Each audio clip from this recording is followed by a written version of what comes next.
Hello everyone, আসসালামু আলাইকুম। Welcome to my YouTube channel.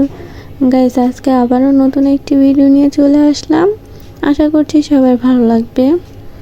তো গাইস, আজকে আমাদের বরিশালের দ্বিতীয় দিন। তো প্রতিদিনের মতো আজকেও বরাবর আমরা একটু হাঁটতে বের হয়ে গেলাম। আর এখানে আমরা একটু শসা ক্ষেত দেখতে আসছি। আসলে এখানে নাকি সজীবেদের শসা ক্ষেত আছে, তো এটা দেখতে আসলাম। শসা বাগানে এত এত শসা থাকবে ভাবতেই পারিনি, এত এত শসা ছিল। আমি শসার গাছ কখনোই দেখিনি, ফার্স্ট টাইম দেখলাম। দেখে তো অবাক। শসা গাছের পাতাগুলো এমন দেখে মনে হচ্ছিল এগুলো যেন মিষ্টি কুমড়া গাছ, বাট আমি তো ভালো করে দেখি যে অনেক শসা এখানে। আমি এখানে বড় সাইজের একটা শসা খুঁজতেছিলাম, বাট বড় কোনো সাইজের কোনো শসাই খুঁজে পাচ্ছিলাম না, সব ছোট ছোট সাইজের শসা।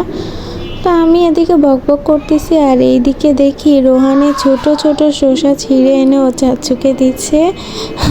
ও সব গাছের শসা ছিঁড়ে ফেলতেছে, অনেকগুলো শসা ও ছিঁড়ে ছিঁড়ে নিয়ে আসছে একা। আর ও এত বেশি মজা পাচ্ছিল এখানে এসে সব শসা দেখে। তো এইটা এখন শসা বাগান শেষ করে এখন মরিচ বাগানে আসলাম। এখানে মরিচ গাছ, বেগুন গাছ, অনেকগুলো গাছ আছে, বাট সব গাছেই কোনো ফল ধরেনি।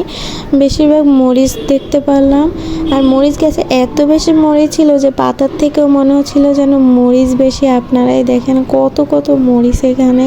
ওখানে এখান দিয়ে হাঁটতে যে পড়ে যায়, ও অনেক ব্যথা পাইছে আসলেও। তো এটা এখন আপনাদেরকে আমরা সাদা বেগুন দেখাবো। আমি সাদা বেগুন দেখে অবাক হয়ে গেছি, আমি কখনোই সাদা বেগুন দেখিনি। সবসময় তো বাজারে কিনতে গেলে সবসময় বেগুনি কালারের বেগুন দেখা যায়, বাট সাদা বেগুনও যে হয় আমার জানা ছিল না। তো গাইস, এখন আমরা বাসায় চলে যাব আর আপনাদেরকে ওনাদের পুরো বাড়িটা ঘুরে ঘুরে দেখাবো। তো গাইস, বাসায় এসে দেখি সবাই আমাদেরকে দেখে জাম্বুরা পেড়ে খাচ্ছে। তো আমরাও এখন ভাগ চেয়ে নিলাম, আমরাও খাবো এখন।